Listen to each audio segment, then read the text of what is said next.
Programa ABC do Espiritismo, com Sérgio Vilar e André Luiz Vilar.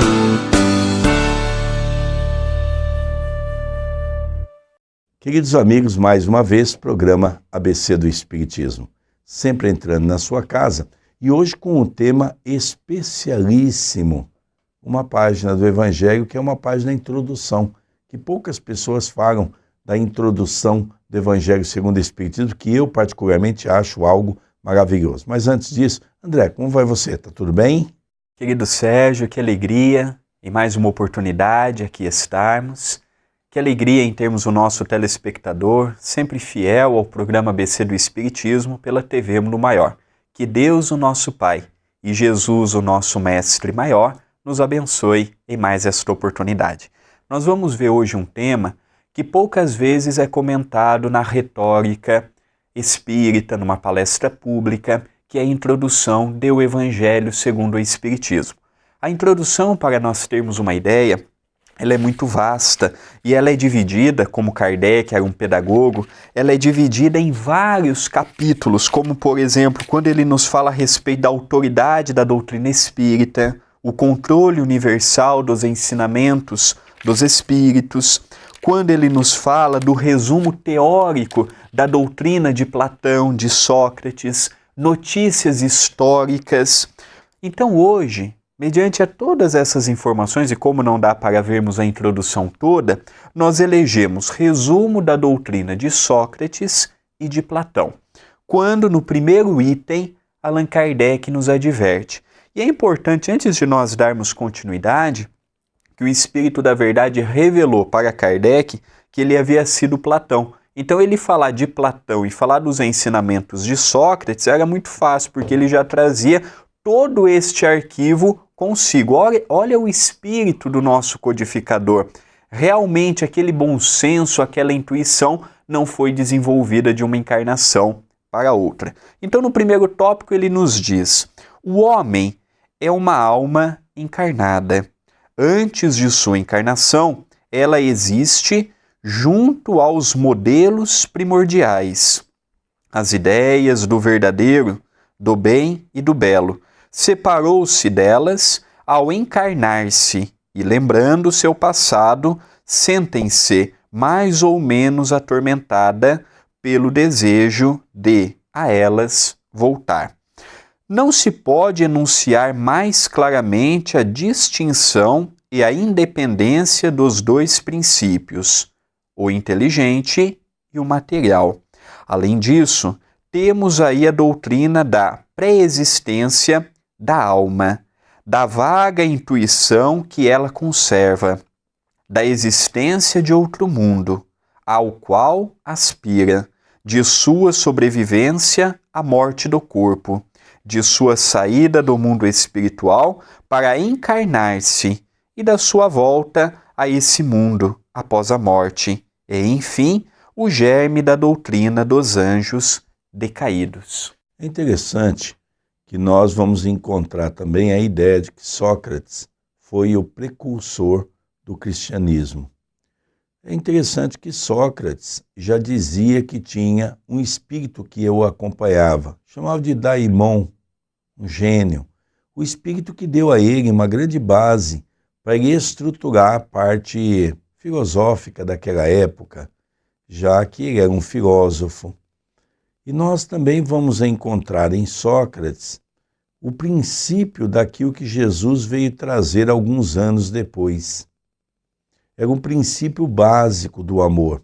Quando ele, então, traz aquela frase, que, diga de passagem, não é uma frase elaborada por Sócrates. Quando ele foi num templo, ele já viu transcrito essa frase, conhece-te a ti mesmo. Foi a partir daí que começou toda uma filosofia no sentido de trazer essa transformação.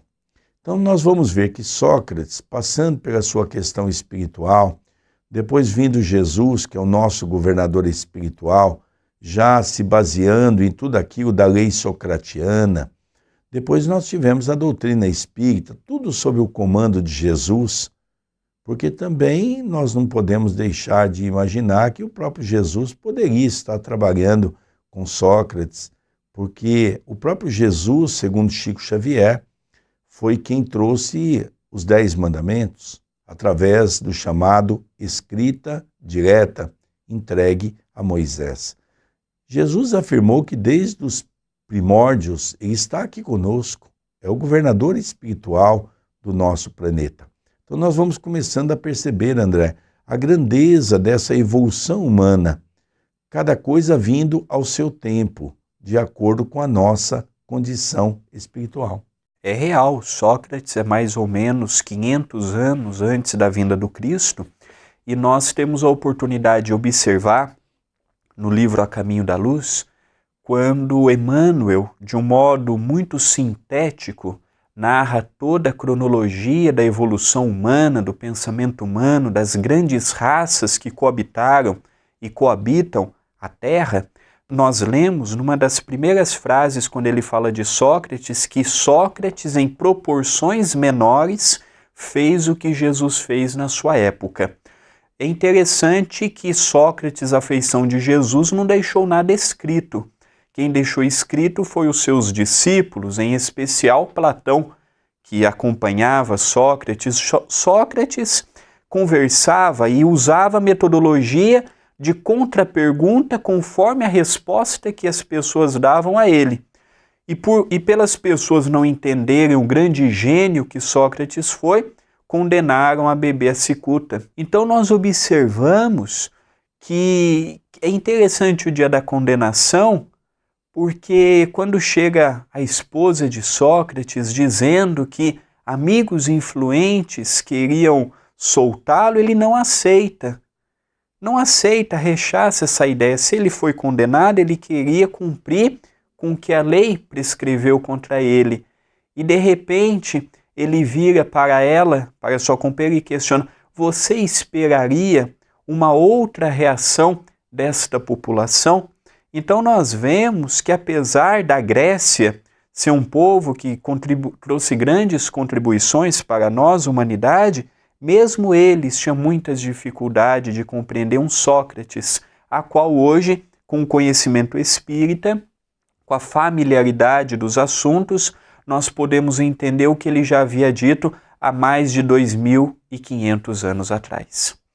O segundo item, alencado e comentado por Allan Kardec: a alma se perturba e confunde quando se serve do corpo para considerar algum objeto.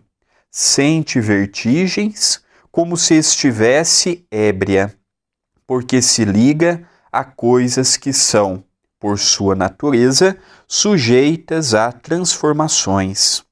Em vez disso, quando completa sua própria essência, ela se volta para o que é puro, eterno e mortal, e sendo da mesma natureza, permanece nessa contemplação tanto quanto possível.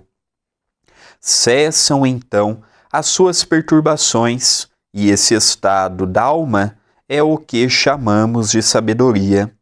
Assim, o homem que considera as coisas de baixo, terra a terra, do ponto de vista material, vive iludido. Para apreciá-las com justeza, é necessário vê-las do alto, ou seja, do ponto de vista espiritual. O verdadeiro sábio deve, portanto, de algum modo, isolar a alma do corpo para ver com os olhos do espírito. É isso que ensina o Espiritismo. É interessante que nós vamos perceber que desde Sócrates já se fala da questão espiritual e da questão material. Então nós vemos, André, que desde a época de Sócrates, depois Jesus veio trazer novas luzes sobre o assunto, depois vem o Espiritismo, tudo sobre o comando do mestre amigo Jesus, nós vamos perceber que nós fomos evoluindo nessa parte, porque nós no princípio éramos matéria, em essência. Depois nós fomos entendendo que existe a espiritualidade, e nós vamos hoje percebendo que aquilo que nós dávamos tanto valor para a matéria já não é mais tão importante, que o importante é o desenvolvimento da espiritualidade. É isso que eles vêm dizer para nós, não é? Realmente, o Espiritismo traz um conjunto de informações que nada é novo. A reencarnação, a mediunidade, o entendimento de que cada planeta tem vida conforme o seu grau espiritual, conforme o seu grau de adiantamento. Se nós formos procurar alguém com o mesmo corpo que nós temos aqui na Terra, nós não vamos achar em Marte, em Júpiter, em Saturno, em lugar algum. Por quê? Porque a nossa constituição, ela é exclusiva do planeta Terra.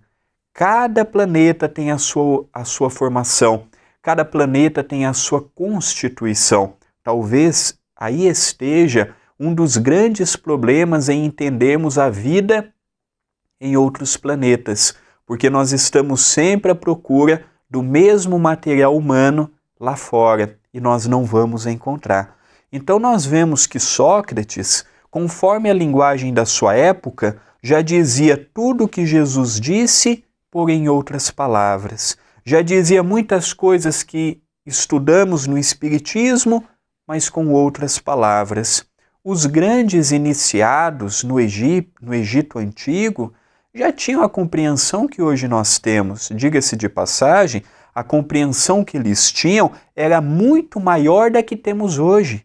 A tecnologia que eles tinham era muito maior do que a que temos hoje. É interessante porque no Oceano Atlântico, onde acreditava-se e acredita que tinha o continente de Atlântida, nós vemos que recentemente a ciência descobriu algumas pilhas que tinha energia dentro dela. Então, às vezes, nós imaginamos que nós somos os inventores da lâmpada, os inventores das pilhas, os inventores disso e daquilo. Eu posso dizer e quase que afirmar que o que nós temos hoje, os grandes povos já tiveram, só que o tempo foi apagando. Podemos perceber que isso não é um absurdo, porque a Terra já foi dizimada por várias vezes.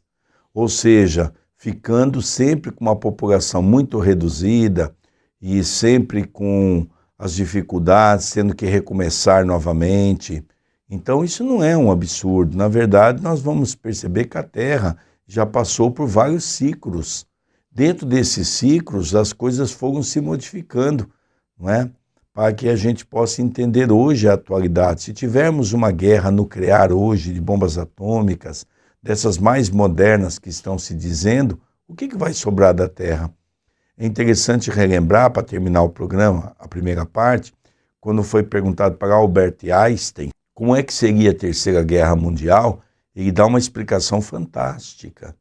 Ele diz: a Terceira Guerra Mundial, não sei, mas a quarta eu tenho certeza que será pedras e paus, porque não vai sobrar nada. Então a gente começa a perceber que realmente é muito grave o momento que nós estamos vivendo. Queridos amigos, não saia daí, já retornaremos com o programa ABC do Espiritismo.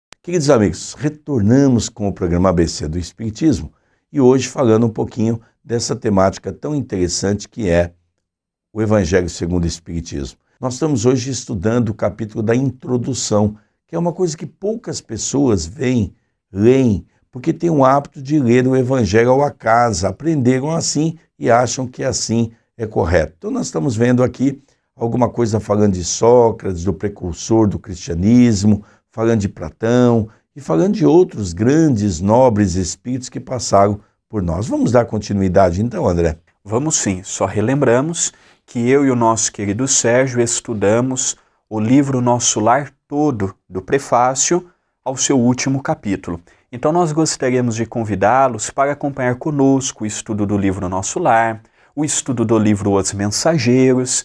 Está disponível no canal do YouTube da TV A Caminho da Luz, youtube.com/TV A Caminho da Luz. Se inscreva no canal para receber as notificações e, se gostar dos vídeos, dos estudos que nós realizamos, compartilhe para que outras pessoas possam ter acesso. Item 3º da introdução, resumo da doutrina de Sócrates e de Platão, quando nos é esclarecido.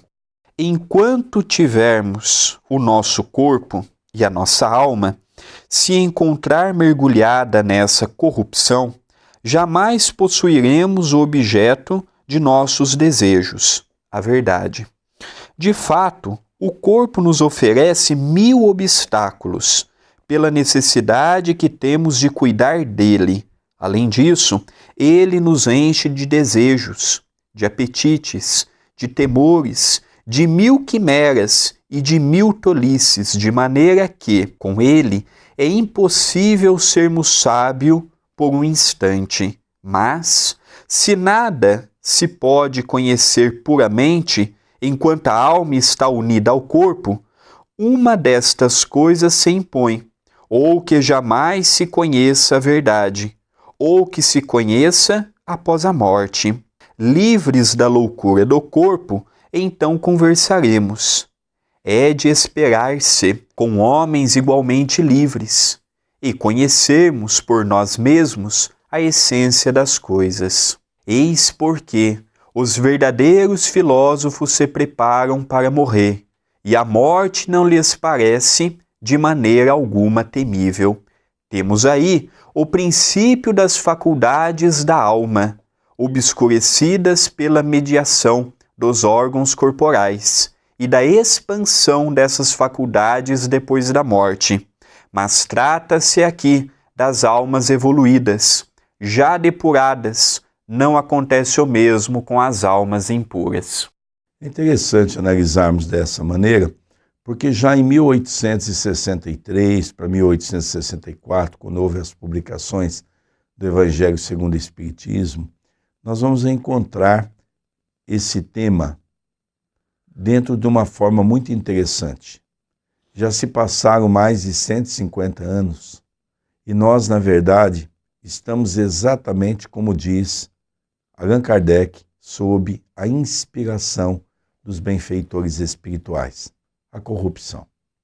A corrupção ela é algo que acaba com o ser humano, porque não permite que nós possamos desvendar a verdade. Porque nós estamos vendo hoje o nosso quadro político, e muitos, eu, você que está aí sentado nessa poltrona, sempre estamos a pensar, mas os nossos políticos, mas nós analisando friamente, nós vamos perceber que a corrupção é algo generalizado. Nós também cometemos a corrupção no dia a dia. Quando nós vamos comprar alguma coisa de nossa preferência, que vamos pedir um desconto, a pessoa diz é com nota ou é sem nota, você sabe, eu sei, todos nós sabemos que naquele momento está havendo um processo de corrupção. É verdade que a gente diz assim, mas o governo rouba, então eu não vou pagar imposto. Se o governo rouba, eu também vou roubar. Quer dizer, nós temos ainda essa lei, que é uma lei ainda muito forte dentro de nós, que é essa concepção, essa ideia da lei de Gerson, a lei de querer levar vantagem em tudo. Então nós vemos que está na hora de haver uma mudança de nosso comportamento. Podemos ser mais sérios no nosso comportamento, que a corrupção não seja um ato de nosso dia a dia. Você quer ver uma coisa simples? Você vai numa casa lotérica, você vai num banco, se você conseguir uma senha para cortar a frente dos outros, você usa essa senha. Você não está usando a corrupção nesse momento? Nós precisamos entender que nós também cometemos milhares de pequenos delitos no nosso dia a dia. Então nós precisamos entender que está na hora de eu ter que compreender o que é a vida, qual deva ser o meu papel, para começar a trabalhar pela minha reforma íntima. Porque é muito simples eu dizer que os outros roubam, e nós. E para passar a palavra para o André, eu me lembro daquela situação que uma pessoa perguntou a Chico Xavier, Chico, eu faço um trabalho nos presídios, aqueles irmãos que ali estão, às vezes cometeram pequenos delitos, ali estão muitos anos presos. Qual que é a diferença deles para nós? E o Chico traz uma resposta fantástica. Só há uma diferença, meu filho. E a pessoa perguntou, o que é, Chico? Ele diz, eles já foram presos e nós ainda não. É isso que nós recebemos nesse prefácio, falando um pouquinho dessa mudança íntima que a doutrina espírita propõe para todos nós. E quando nós temos este posicionamento, igual estamos neste momento apresentando, nós não estamos passando a mão nos nossos governantes. Nós não achamos bonito pagar o imposto e não termos a restituição do que nós estamos pagando no nosso dia a dia. O que nós queremos dizer é, se nós temos a ferramenta de cobrarmos deles, vamos cobrar. Como, por exemplo, numa eleição, analisarmos as propostas, já que não temos bons candidatos, escolhermos o menos pior, o que vai fazer um pouco mais do que o outro, que às vezes não faz nada. Então não é porque nós também temos esses pequenos delitos que nós vamos permitir que os outros tenham e está tudo certo.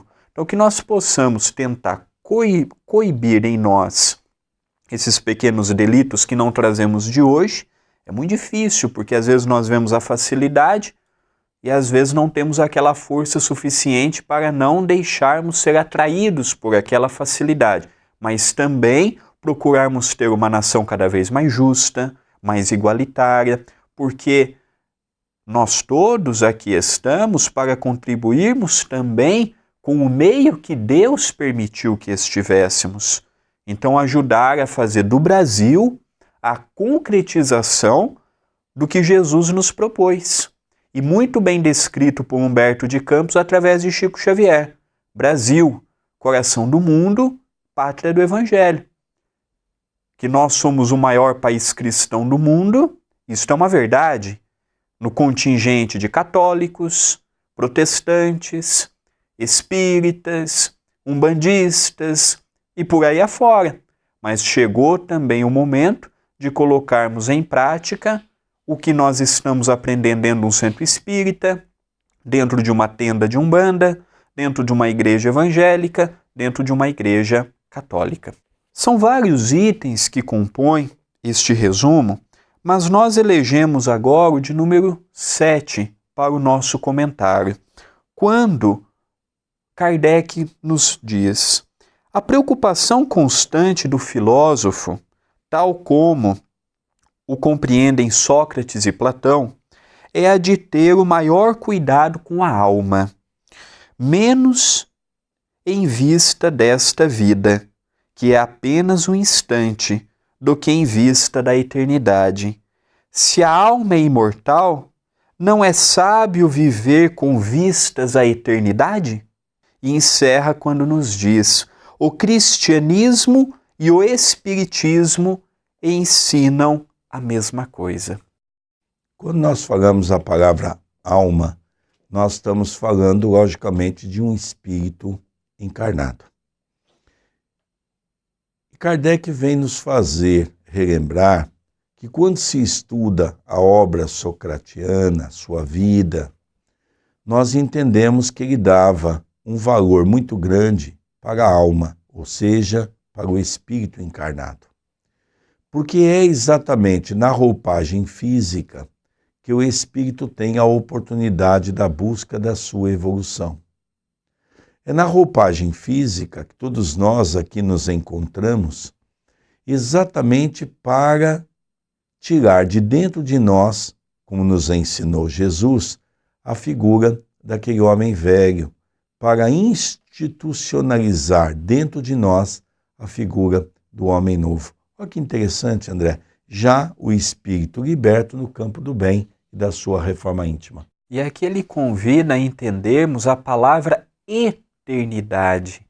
Às vezes nós estamos com tantos problemas de ordem financeira, de ordem sentimental, de ordem emocional, problema com um filho, problema no casamento, problema com os pais, que às vezes não consegue ver a solução. Mas tudo o que nós passamos no hoje tem um motivo lógico e racional para estarmos passando. Às vezes é uma preparação vindoura para que no amanhã possamos doar mais. Não doarmos mais materialmente falando, mas doarmos mais espiritualmente, porque realmente o que vale a pena não é o que nós possuímos no bolso, a simbologia do material, e sim o que possuímos no coração, a simbologia dos nossos sentimentos. Então a nossa vida, ela é muito passageira. Hoje, aqui nos encontramos, e no amanhã? Prepararmos para irmos para um local em que no mundo espiritual possamos dar continuidade em nossa jornada evolutiva. André, convido o nosso querido telespectador da TV Mundo Maior para participar conosco todos os domingos às 18 horas do Evangelho no Lar. Como funciona? Como já foi dito, é todos os domingos às 18 horas, horário de Brasília. Nós realizamos pela fanpage, então você procure por André Luiz Querini Vilar ou já digite logo o link facebook.com/André Luiz Vilar, 1 de número, e você poderá participar conosco através de um vídeo que iniciamos na nossa linha do tempo do Evangelho no Lar. E se você tem sugestões de temas, se você tem sugestões para melhorarmos o nosso programa, se você tem alguma dúvida, mande a sua pergunta para nós pela nossa fanpage ou mande a sua solicitação de amizade para o Facebook de Sérgio Vilar. Procure por Sérgio Vilar. E você também pode entrar em contato conosco pelo e-mail vilarsergio10@gmail.com e o nosso é vilarandré2@yahoo.com.br. A sua mensagem vai ser sempre importante para podermos aprimorar o nosso trabalho. Queridos amigos, vamos encerrando o programa ABC do Espiritismo, sempre com aquela gratidão pelo seu carinho, pelo seu amor. Semana que vem, um programa novo. Que Jesus nos abençoe, nos proteja e nos ilumine hoje, agora e todo sempre. Muita paz para todos nós.